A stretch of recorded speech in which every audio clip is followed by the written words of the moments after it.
ishin dy të rinj. Dhe ata u dashuruan me shikimin e tyre, mirë po nuk kishin, se ishin të varfër dhe nuk kishin çfarë t'i dhuronin njëri tjetrit. Dhe shkuan në një mam, kishte aty mbi fshat, mbi depon e ujit, dhe lidhën dashurinë e tyre. Po si e lidhën ballë? Duke biseduar me njëri tjetrin, ata ranë dakord që ishin dy të dashuruar. Dhe s'kishin shti dhuronin njëri tjetrit, kryqëzuan duart kështu dhe morën dy gjethet e mami.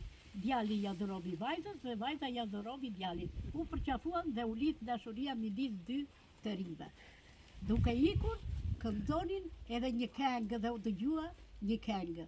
Penxheret e larta kthyer nga sokaku, do të vi një natë nga lambi mizaku. I jati ol si melkës, quheshe. Ashtu.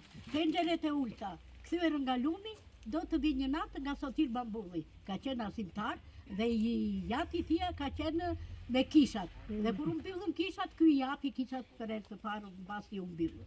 T'ja sqarojmë këtyre në Korçarë çdo me thënë penxhere. Si qishte Todi Gjanshi, Vani Papaj, Vito Qifligari, Vani Qifligari, Todo Gjermani, Vanjo Gjermani.